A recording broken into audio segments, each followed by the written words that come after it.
بسم اللہ الرحمن الرحیم۔ کتاب کا نام ہے خطبات، مصنف ہیں سید ابوالعلا مودودی۔ مسلمانوں کی دو قسمیں ہیں، ایک جزوی مسلمان، یہ وہ مسلمان ہیں جو اللہ اور رسول صلی اللہ علیہ وآلہ وسلم کا اقرار کر کے اسلام کو بحیثیت اپنے مذہب کے مان لیتے ہیں، مگر اپنے اس مذہب کو اپنی کل زندگی کا محض ایک جزو اور ایک شعبہ ہی بنا کر رکھتے ہیں۔ دوسری قسم ہے پورے مسلمان، اور یہ وہ مسلمان ہیں جو اپنی پوری شخصیت کو اور اپنے سارے وجود کو اسلام کے اندر پوری طرح دے دیں، ان کی ساری حیثیتیں ان کے مسلمان ہونے کی حیثیت میں گم ہو جائیں۔ خدا کا مطلوب مسلمان، یہ دو قسم کے مسلمان حقیقت میں بالکل ایک دوسرے سے مختلف ہیں، چاہے قانونی حیثیت سے دونوں ایک ہی امت میں شامل ہوں اور دونوں پر لفظ مسلمان کا اطلاق یکساں ہوتا ہو۔ پہلی قسم کے مسلمانوں کا کوئی کارنامہ تاریخ اسلام میں قابل ذکر یا قابل فخر نہیں ہے، انہوں نے فی الحقیقت کوئی ایسا کام نہیں کیا جس نے تاریخ اسلام پر کوئی اسلامی نقش چھوڑا ہو۔ زمین نے ایسے مسلمانوں کا بوجھ کبھی محسوس نہیں کیا ہے۔ اسلام کو اگر تنزل نصیب ہوا تو ایسے ہی لوگوں کی بدولت ہوا، ایسے ہی مسلمانوں کی کثرت مسلم سوسائٹی میں ہو جانے کا نتیجہ اس شکل میں رونما ہوا کہ دنیا کے نظام زندگی کی باغیں کفر کے قبضے میں چلی گئیں، اور مسلمان اس کے ماتحت رہ کر صرف ایک محدود مذہبی زندگی کی آزادی پر قانع ہو گئے۔ اللہ کو ایسے مسلمان ہرگز مطلوب نہ تھے۔ اس نے اپنے انبیاء کو دنیا میں اس لیے نہیں بھیجا تھا اور نہ اپنی کتابیں اس لیے نازل کی تھیں کہ صرف اس طرز کے مسلمان دنیا میں بنا ڈالے جائیں۔ دنیا میں ایسے مسلمانوں کے نہ ہونے سے کسی حقیقی قدر و قیمت رکھنے والی چیز کی کمی نہ تھی جسے پورا کرنے کے لیے سلسلہ وحی اور نبوت کو جاری کرنے کی ضرورت پیش آئی۔ در حقیقت جو مسلمان اللہ کو مطلوب ہیں، جنہیں تیار کرنے کے لیے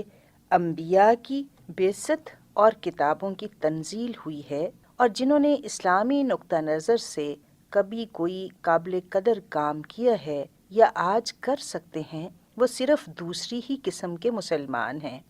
اگلا ذیلی عنوان ہے حقیقی پیروی غلبے کا سبب ہے۔ یہ چیز صرف اسلام ہی کے لیے خاص نہیں ہے، بلکہ دنیا میں کسی مسلک کا جھنڈا بھی ایسے پیرووں کے ہاتھوں کبھی بلند نہیں ہوا جنہوں نے اپنے مسلک کے اقرار اور اس کے اصولوں کی پابندی کو اپنی کل زندگی کے ساتھ صرف ضمیمہ بنا کر رکھا ہو، اور جن کا جینا اور مرنا اپنے مسلک کے سوا کسی اور چیز کے لیے ہو۔ آج بھی آپ دیکھ سکتے ہیں کہ ایک مسلک کے حقیقی اور سچے پیرو صرف وہی لوگ ہوتے ہیں جو دل و جان سے اس کے وفادار ہیں، جنہوں نے اپنی پوری شخصیت کو اس میں گم کر دیا ہے، اور جو اپنی کسی چیز کو حتیٰ کہ اپنی جان اور اپنی اولاد تک کو اس کے مقابلے میں عزیز تر نہیں رکھتے۔ دنیا کا ہر مسلک ایسے ہی پیرو مانگتا ہے، اور اگر کسی مسلک کو دنیا میں غلبہ نصیب ہو سکتا ہے تو وہ صرف ایسے ہی پیرووں کی بدولت ہو سکتا ہے۔ مسلمان خالص اللہ کا وفادار۔ البتہ اسلام اور دوسرے مسلکوں میں فرق یہ ہے کہ دوسرے مسلک اگر انسانوں سے اس طرز کی فنائیت اور فدائیت اور وفاداری مانگتے ہیں تو یہ فی الواقع انسان پر ان کا حق نہیں ہے، بلکہ یہ ان کا انسان سے ایک بے جا مطالبہ ہے۔ اس کے برعکس اسلام اگر انسان سے اس کا مطالبہ کرتا ہے تو یہ اس کا عین حق ہے۔ وہ جن چیزوں کی خاطر انسان سے کہتا ہے کہ تو اپنے آپ کو اور اپنی زندگی کو اور اپنی پوری شخصیت کو ان پر ترجیح دے، ان میں سے کوئی بھی ایسی چیز نہیں ہے جسے فی الواقع انسان پر یہ حق ہو کہ اس کی خاطر انسان اپنی کسی شے کو قربان کرے۔ لیکن اسلام جس اللہ کے لیے انسان سے یہ قربانی مانگتا ہے، وہ حقیقت میں اس کا حق رکھتا ہے کہ اس پر سب کچھ قربان کر دیا جائے۔ آسمان اور زمین میں جو کچھ ہے اللہ کا ہے،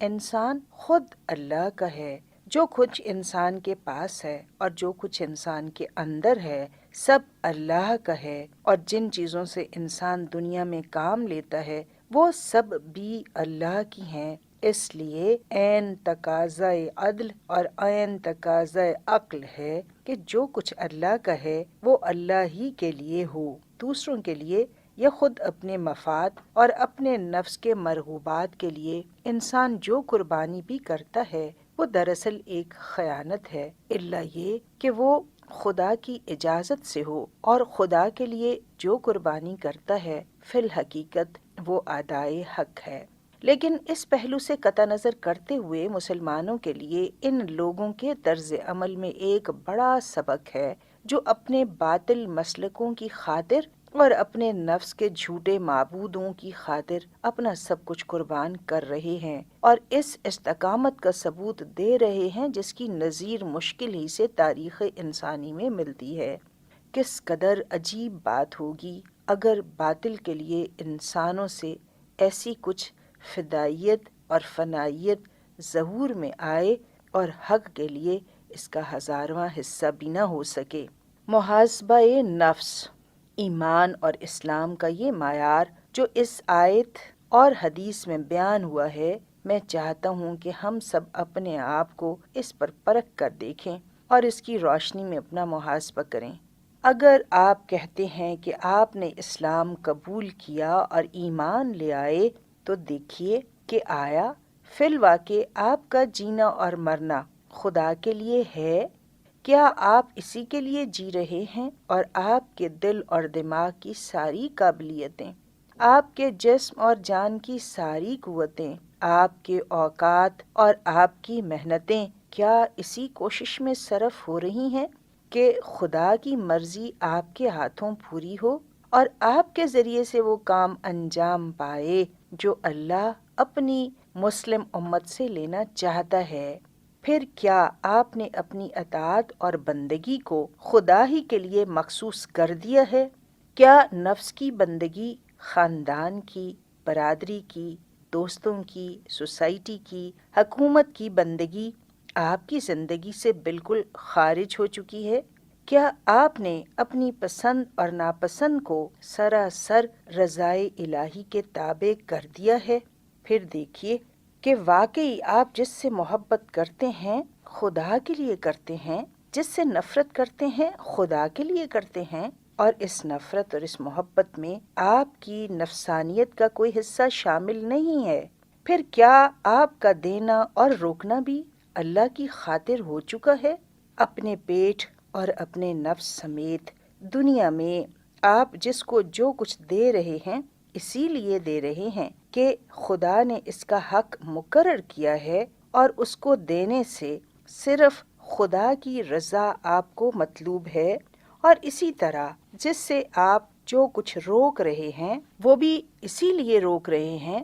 کہ خدا نے اسے روکنے کا حکم دیا ہے، اور اس کے روکنے میں آپ کو خدا کی خوشنودی حاصل ہونے کی تمنا ہے۔ اگر آپ یہ کیفیت اپنے اندر پاتے ہیں تو اللہ کا شکر کیجئے کہ اس نے آپ پر نعمت ایمان کا اتمام کر دیا، اور اگر آپ اس حیثیت سے اپنے اندر کمی محسوس کرتے ہیں تو ساری فکریں چھوڑ کر بس اس کمی کو پورا کرنے کی فکر کیجئے اور اپنی تمام کوششوں اور محنتوں کو اسی پر مرکوز کر دیجئے، کیونکہ اسی کسر کے پورا ہونے پر دنیا میں آپ کی فلاح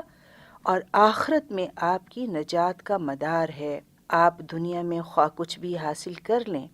اس کے حصول سے اس نقصان کی تلافی نہیں ہو سکتی جو اس کسر کی بدولت آپ کو پہنچے گا، لیکن اگر یہ کسر آپ نے پوری کر لی تو خواہ آپ کو دنیا میں کچھ حاصل نہ ہو پھر بھی آپ خسارے میں نہ رہیں گے۔ یہ کسوٹی اس غرض کے لیے نہیں ہے کہ آپ اس پر دوسروں کو پرکھیں اور ان کے مومن یا منافق اور مسلم یا کافر ہونے کا فیصلہ کریں، بلکہ یہ کسوٹی اس غرض کے لیے ہے کہ آپ اس پر خود اپنے آپ کو پرکھیں اور آخرت کی عدالت میں جانے سے پہلے اپنا کھوٹ معلوم کر کے یہیں اسے دور کرنے کی فکر فرمائیں۔ آپ کو فکر اس بات کی نہ ہونی چاہیے کہ دنیا میں مفتی اور قاضی آپ کو کیا قرار دیتے ہیں، بلکہ اس کی ہونی چاہیے کہ احکم الحاکمین آپ کو کیا قرار دے گا۔ آپ اس پر مطمئن نہ ہوں کہ یہاں آپ کا نام مسلمانوں کے رجسٹر میں لکھا ہے،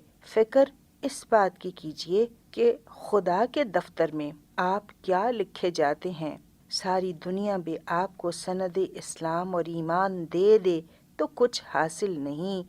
فیصلہ جس خدا کے ہاتھ میں ہے، اس کے ہاں منافق کی بجائے مومن، نافرمان کی بجائے فرما بردار اور بے وفا کی جگہ وفادار قرار پانا اصل کامیابی ہے۔ وآخر الدعوانا ان الحمد للہ رب العالمین۔ کتاب تھی خطبات اور مصنف تھے سید ابوالعلا مودودی۔